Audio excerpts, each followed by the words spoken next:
then I just recently found out, maybe about a year or two ago, that from my first album that I did with them, I ended up with 150 million streams on one song. And, Wow. and the rest of the songs cascaded right underneath that. So like 10 million streams here, 20 million streams there. Well, I appreciate you doing this. It's a podcast about you and your journey in music, and we'll talk about the new song. I just watched the video. Really cool for Ima Say It. You. Yeah. Thank you. So do you want me to keep my phone like this way, or do you want me to like turn it the other way? It don't matter, however you want to do it. Okay, I'll keep it this way then. Cool. Yeah. It doesn't really matter. I mean, we use the video, but people it doesn't, they do either one. So okay. No big deal. Excuse me. Okay, cool. Yeah, so this is about you. I did read, grew up in Chicago area. Is that what I saw? Yep.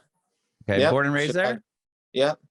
Well, I mean, I guess like technically, I was born in Oak Park, but I was raised in Chicago. So Oak Park is like a suburb, but I was only there until I was maybe like about 4-ish, somewhere around there. So.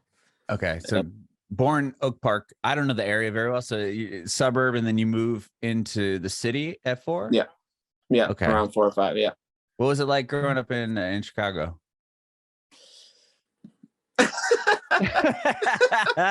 kind of crazy. Crazy. Yeah. I mean, a lot of ups and downs. I mean, I'm sure you've heard some questionable stories and things like that about Chicago, but we have our ups and downs in that city. It just depends on where you're at, right? So you were in the South Side?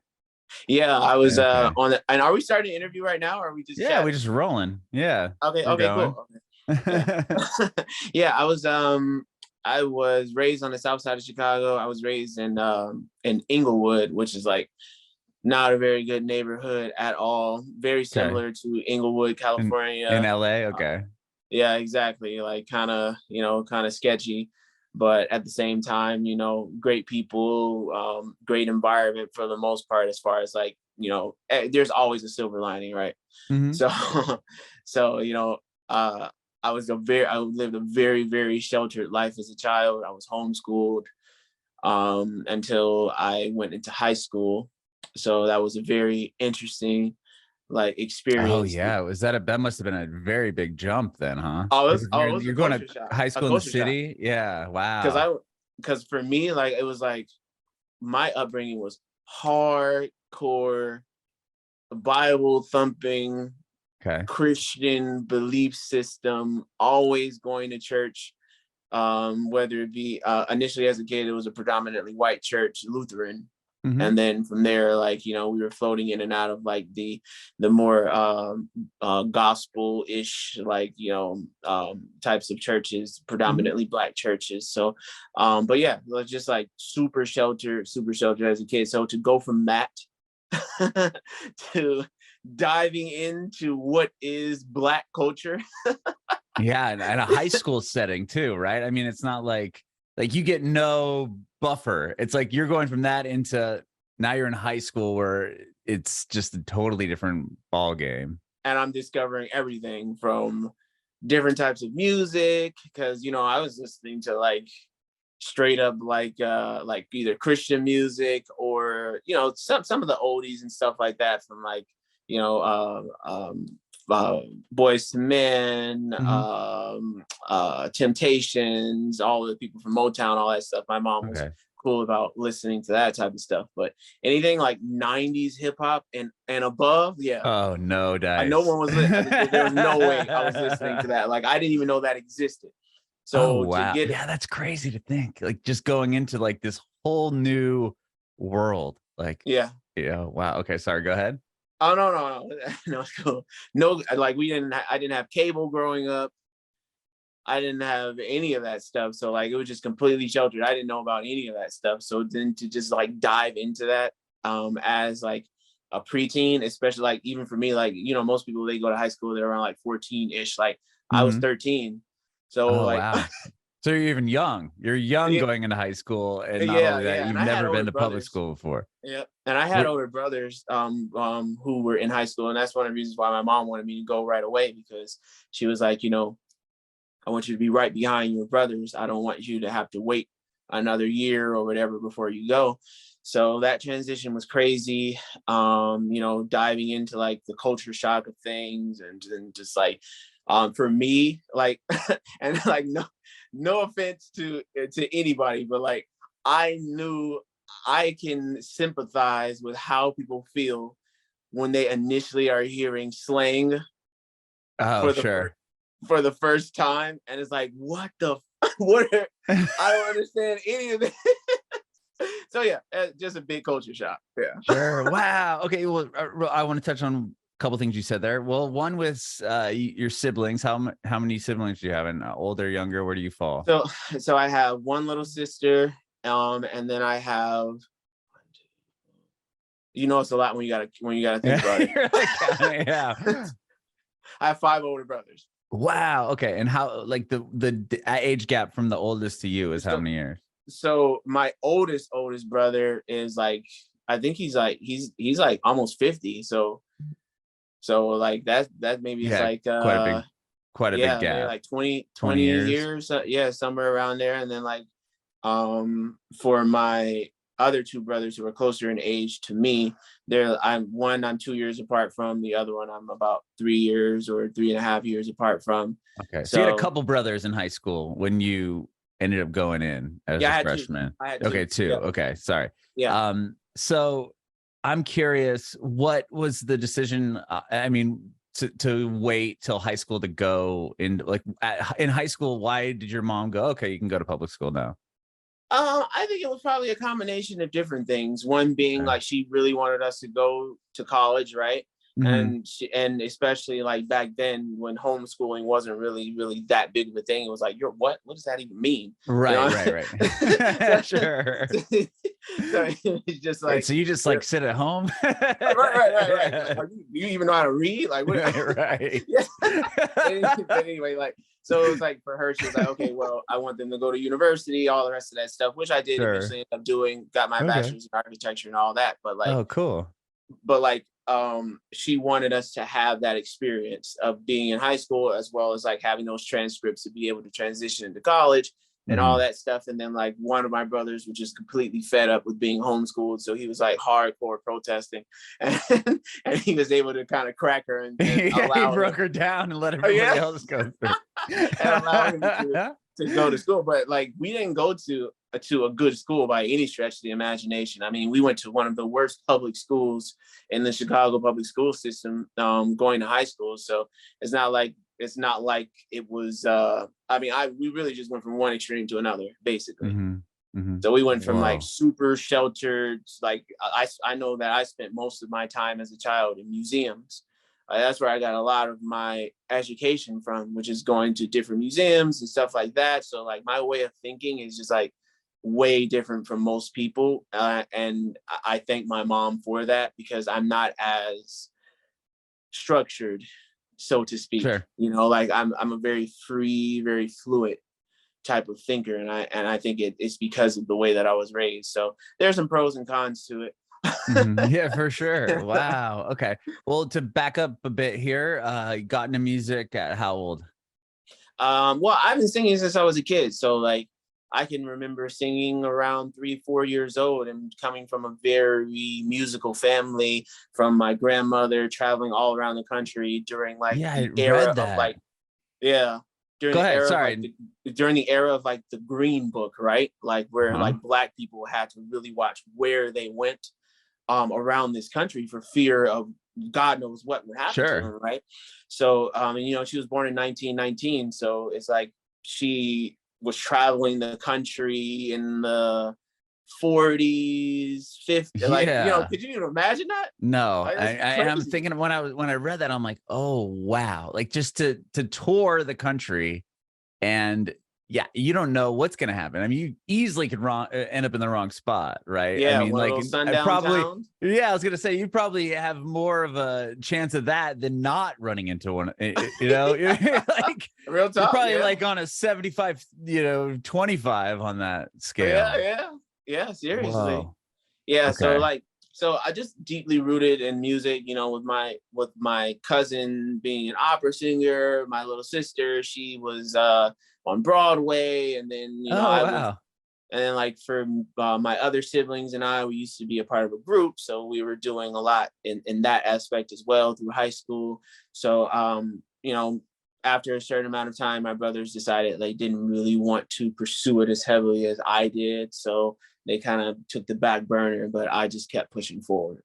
Okay. So singing was the thing. Were you in, well, actually, no, if you were a homeschooler, you wouldn't be in the high, or did you join the high school choir or chorus or anything like that once you got to high school, or no? No. I didn't do that. That was kind of, that was a little cringy. You know what I mean? Okay, For sure. me anyway. For me anyway. I don't knock anybody who would like to participate in stuff like that. But for me, it wasn't for me. I was more so in high school. I was like hardcore sports, but like I was also doing like a lot of like the talent shows and all the rest of that stuff. So I got very well known within my high school as being like a performer, an artist, which really helped me honestly, because like the gang culture inside of my high school was absolutely terrible. So it was like, for me, like, you know, a lot of the dudes, they wanted to rap. So I was the guy who was like singing on their hooks and all the rest of that stuff. So I was cool. Sure. Okay. So you would sing on, did you write songs at this point? Yeah. Okay. I was writing for sure. When did you write your first song? Do you remember? It was probably around my freshman year. So I was probably around like 13. Okay. Yeah. Probably around like 13. Doing talent shows, were you playing your own songs, or were you just doing mainly covers? We were doing mainly covers, and we were doing like a lot of acapella songs and stuff like that. But maybe pushing towards my sophomore or junior year of high school is when we started really like pushing our originals hardcore. And was this the group that you had with your brothers? Yeah. Or is this a different group? Okay. Yep. The name of the group was Trend. So, okay. Yeah. I love that's a cool name. Yeah. You and your brother. Yeah. TRI dash E. Yeah, like a try, like 3. Right. Okay. I like it. That's cool. Got it. I like that. That's rad. Yeah. Okay. So you guys were what, once they graduate or something, they were like, okay, this is not what I'm yeah, basically type deal? like, okay. Yeah, exactly. Because like one of my brothers, he went off to school somewhere in Iowa, and then like my other brother, like he was working a lot and all that. So we just kind of split, and we just kind of did our own thing. So from there, like, you know, I just started pushing hardcore, ended up getting signed out in Japan. How did that happen? Yeah, so it was so random. Like, I have been uploading my music to YouTube for years, just randomly, because I was like, you know, I don't want to sit on these records on a hard drive. I don't just want them. I want the people to hear it. So I was just uploading it. Then were you recording yourself, or are you recording like how are you recording the songs to even go onto YouTube? Yeah, so like when I started my career, like as a soloist, like nobody wanted to touch me with like a 10-foot pole. So so people were just kind of just staying away from me. Like they weren't interested in anything that I had to offer. So I had to learn how to record myself. So a lot of the recordings that I did was either at my girlfriend's apartment at the time, who then became my wife, right? Or or like at my dorm room is where I was recording a lot of my stuff. And then from there, I was uploading it online, and, you know, I was paying like a guy maybe like $25-30 to mix it or whatever. So the mixes were okay. They sat online for a little while, and then from there, just randomly, a Japanese label hit me up and was like, hey, we listened to these 14 songs on your channel, and we want these 14 songs to be your first album if you want to sign with us. So I'm thinking inside of my head, like, oh, they're gonna screw me big time. Like, they're gonna take my music, they're gonna run with it, and I'm never ever gonna see anything. So that's what I was concerned about. But I was like, you know, I just got to take the leap of faith. I took that leap of faith, and, you know, the rest is history. I ended up charting really high out there. I charted number 1 on iTunes Japan for R&B, got distributed in over 1,400 stores for physical copies, sold over 50,000 units. And they had like big posters of me in all of these different stores. And they had like those little kiosks where like you put the headphones on. Kiosk. Whoa, what a trip. Like, that's so wild. So do you go out there and like you're the superstar? Like people, it's kind of like, you haven't even gone? So you didn't get to see any of this cool stuff? I had 2 number 1 albums. They were just sending me pictures. They were sending me. I know. Man. They don't even fly you out like to perform or nothing. So dude, they missed the boat.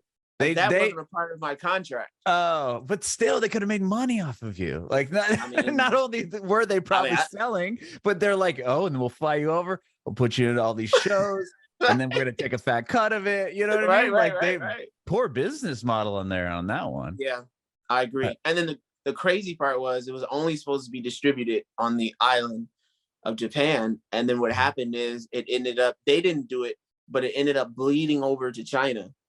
Whoa. And then I just recently found out, maybe about a year or two ago, that from my first album that I did with them, I ended up with 150 million streams on one song. And wow. And the rest of the songs cascaded right underneath that. So like 10 million streams here, 20 million streams there. So now, like, I'm like, man, I got to do a tour in China. Right. So, I was going to say, you got 2 markets that you could just go crush like tomorrow. Yeah, right. That's so crazy. Wow. Okay. That's so the label puts out the one record, and then do you just sign like a multi? I know you've put out a handful of albums, right? Or at least a few. Yeah, not albums, but EPs and stuff. Yeah. So I put out 2 with that label. No, I'm sorry. I put out 3 with the Japanese label. Mm-hmm. And then from there, I ended up getting picked up by Priority Records, which is a subsidiary of Capitol Records. Mm-hmm. And then they ended up distributing some stuff for me here and there. All the while, like, I'm signing these deals through my imprint, being Vita Records. So okay. So I right away started an independent label for tax purposes, as well as for more like flexibility and things like that as an artist, right? Yeah. So as it stands, I'm distributed through Foundation Media, which is a fantastic distributor. They've been doing very well by me. And the rest is just like more just all independent work that I've been doing on my own with my team. Okay. And that deal is the one that got you that's with Rise, right? The record Rise. Or is that Rise or still on that record? Still on that label? Because Rise is when you got to work with Brian Cox, right? Yep. Okay. Rise is with Bryan-Michael Cox, which was distributed by Priority Records. Which I mean, working with Bryan-Michael Cox was absolutely amazing. Tell me about that. That's crazy. That was amazing. Like, first of all, the fact that he has worked with so many heavy hitters from Mariah like Carey, Usher, right? Yep. Mary J. Blige, I think. You worked with her. Yeah, like crazy names. Yeah. So it was just like, when I was in the room with him, I'm thinking inside of my head, like, do I deserve to be here? Like, this guy is but obviously I did, right? Because I worked very hard. But like, you just have those thoughts inside of your like kind head, of like an imposter syndrome. Like, am I in the right spot? Like, exactly. So like, he really helped me, like, still sharpen steel, right? So like, he really helped me as an artist to like really fine tune my craft and fine tune my approaches to music and how I thought about the creative process when going into the studio, you know what I mean? And one thing that he always said to me that stood out was, the song is in the conversation. So a lot of times people think that you just kind of just go into the studio, you start writing, right? But a lot of times it doesn't work that way, because you have to really, like, you have to dig for what it is that you're really trying to put into that audio format. And a lot of times you find yourself in the studio for like an hour and a half, sometimes 2 hours, just talking about life experiences, talking about what you did last week or how it affected you. Almost like a therapy session, right? Right. From there, you like take all of that, and then you're like, what do we want to write about? You know what I mean? And then like the songs just kind of they flow. They end up writing themselves because it's all in that conversation. Interesting. I'm curious, like with the most recent album was Eden, right? That was the most recent album you released. Was that something just due to the timeline here? Was that something that you worked on like over the course of like the COVID lockdown thing? So it's funny, or was that after? I'm just curious because you talk about that, the meeting kind of before the meetings, so to speak, like you're just the chatter before you start writing. I know with other artists I've interviewed, having like they count on that a lot. Like that's a big piece of it, like you were saying. But then you do like a Zoom interview or like a Zoom write, and you're just like, did it? Like we didn't know each other, and it's like, all right, you ready to write a song? And you're just like we don't know, you know what I mean? Like right. I mean, for that particular album, Eden, that album was written and produced like 2 years before the pandemic. Oh, okay. And we sat on it, and we continued to sit on it, and continued to sit. And then eventually it was like, you want to know what? This album has to come out. We've been sitting on it for too long. And that was like kind of like the perfect storm to just be like, hey, we have this in the vault. We might as well just release it and see what happens. And, you know, all praises be to the Most High. It ended up charting. That was my first time charting on Billboard. Yeah, huge. For R&B, you know, I got a plaque. So cool, man. I was like, gassed up. Oh, yeah. That's awesome. Yeah. Okay. So those were old, not old songs, but older songs. They weren't like something that you worked on. Like it wasn't like Lockdown and then like a record you recorded and then came out. Right. But Ima Say It being the most recent single, that was written during lockdown. Okay. And was that done like this? Like Zoom, right? Or no? For the most part, yeah. And then I had to end up recording it on my own. So I recorded that song at home inside of my home, in my home studio. Yeah. Wow. That sounds great. I would have never guessed that. Yeah. But, you know, I have all like the hardware compressors and all the rest of that stuff and some really high-end microphones and stuff like that. But yeah, I recorded that with my brother-in-law was engineering the session. And because sometimes I engineer sessions on my own, but it's kind of difficult to man Pro Tools and, and sing at the same time. You have to go back and listen to it, and I'm sure double time on that. Yeah, for sure. But yeah, I recorded that on my own, inside of my home studio, and it sounds absolutely fantastic. But it just goes to show, like, you know, it's not really about the tools; it's about the painter, right? It's not about the paintbrush. Right. It's about who is actually manning that paintbrush to create a beautiful work of art. And with that particular record, I feel like we really nailed it. Mm-hmm. I completely agree. With that being said, like where were you at or what were you working on when the COVID thing stopped everything? I don't even like thinking about it. Sorry. Posted PTSD on it. Right. So I was going so hard, bro. Like, you don't even understand how hard I was going. I was like fresh off of like a nationwide tour because I had partnered with So Far Sounds, and I did a nationwide tour from sea to shining sea and also portions of Canada. And then from there, wow. Was it a headline tour or were you supporting someone? Would you say that one more time? Were you like on the road with someone else or no, were no, you? No, it was just me. You were just you. Wow, that's cool. Yeah, and then from there, in the midst of that, I had done an EP called No Days Off in between my tour stops. When I had taken maybe like a week break in Chicago, I recorded an entire EP, and I did 5 music videos. I did them to each song, and then from there went back on the road and finished the second leg of the tour. Came back to Chicago, and then I ended up being syndicated in the second largest parade in the country, called the Magnificent Mile Lights Parade. So, you know, like that was crazy. I had my own float. No way. Whoa. Yeah, it was like syndicated nationwide across the entire United States and Canada, or portions of Canada. Over like 2 million people showed up to the parade. It was insane. So when you get an opportunity, check that out. But yeah, do you have like photos on your Instagram or anything like that? Or I'll just Google it. Yeah, I believe so. And like, there's like a video of me actually doing the performance. And ABC 7 News was broadcasting it because it's sponsored by Disney. Oh, wow.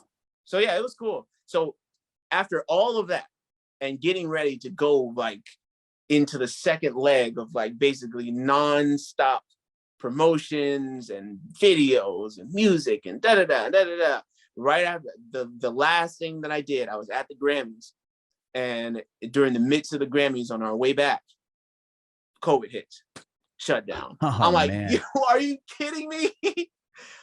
Completely killed my momentum. So that's why I was like, you know, what are we going to do? And we ended up dropping the Eden album. That's why we ended up doing that. Oh, okay. Because yeah, you want to keep everything going, right? I mean, once you have this big build and, you know, doing the flow, you're at the Grammys, and then it's just like everything gets pulled out from under you. Yeah. At least you had that group of music to put out, right? Or at least the album, right? Exactly. Wow. Okay. So you had like we were just talking about the new song, I'ma Say It. Tell me about the song. You said it was done with your brother. You told us that it was recorded with you and your brother-in-law. And then the video's rad. You didn't even go to Japan for the video. That was all. that was shot in LA. Okay. And the crazy part about that is the room that video was shot in was like 20 feet by 15 feet. Whoa, really? The tiniest room ever. You would never know from how that video was shot. And we shot 2 music videos in one day. So that was the second video that we shot. The first video that we shot was in the morning. Then we took maybe like an hour or so break, and then we went back in, and then we shot that video. So each video took maybe about 4 or 5 hours to film. Wow. So, it's a cool video. The I'ma Say It. Did you release the other one yet? Or this is the first one? No, not yet. Okay, I was going to say, I didn't see that. The other one's supposed to be released towards the end of this month, pushing into the beginning of September. The name of the record is I'm Here With You. Cool. So that's going to be a really cool record. Awesome. And would you have an album or EP or anything? Are you just doing the singles thing right now? Yeah, leading up to an EP for both, because I'm doing a re-release of my Rise EP, because I've been filming music videos around that EP, something that I didn't really have the opportunity to do when I initially released it. And then I'm also working on an Afrobeats EP, which I already released 2 of the records to that EP. One was with a superstar Afrobeats artist, Eddy Kenzo, and then another one with another like superstar Afrobeats artist, Oxlade. So, I mean, those videos are absolutely fantastic. Check them out when you get a chance. I think you would really like them. Yeah. I'll have to do that. So is it still under your name? Is it under Matt B or something else? Matt B featuring Eddy Kenzo, Gimme Love, and then Matt B featuring Oxlade. And the name of that record is called One and Only. Okay, I've heard Gimme Love on Spotify. Yeah, for sure. Okay, I just didn't know there's a video. Rad. I'll have to check that out. Yeah, cool. You definitely do. And we're going full-fledged with a Grammy campaign for that record, Gimme Love. So crossing my fingers and hoping that by roughly November, I'll be Grammy nominated, but we'll see. That would be huge, man. That would be so cool. I hope to see your name on there. For sure. Well, I appreciate your time today, Matt. This has been awesome. Thank you so much. I do have my last question is if you have any advice for aspiring artists. Advice for aspiring artists. It's so funny. I was just recently having this conversation with someone, and we were talking about building an ecosystem around what it is that you do. And a lot of people confuse like having your people or having your tribe with an ecosystem. And I feel like those are 2 different things, because an ecosystem is way better to me, because it's about that ability to smoothly release or churn and burn music, versus like with your tribe, those are more so people that like support you, who are on the same wavelength, all the rest of that stuff. But that doesn't necessarily guarantee that you will be able to create a healthy environment to continue to release music at a consistent rate. And I think that that's super important for any artist, because that's how you keep your fan base locked in. That's how you keep people continuously coming back and interested in what you're doing. And for me, that ecosystem looks like having a great marketing team, a great publicist when you're ready, a great manager, a great producer, great mix engineers, great co-writers, things of that nature. So that way you can just wash, rinse, repeat. You can write the song, mix the song, do the music video, release the music video and the song, promote it, and then just go right back into the drawing board and be able to do the same thing over and over and over again. And it's about consistency, because that consistency is what's going to build the greatest amount of success, not really the talent, because talent is like, you know, being 21 or older to get into the club. That's like a prerequisite. But it's about but it's about what do you do once you're in the club? You know, are you going to be the guy sitting on the wall, or are you going to be the guy to buy the VIP section? Like, you know what I mean? So you know, that take that with a grain of salt, whatever it's worth. I love it. I love it. Thank you so much, Matt. This has been great. I appreciate your time today. Thank you. Yeah, thank you, Adam. And if anybody wants to tune in to a little bit more of me, you can follow me at Matt B World. That's MATTB World.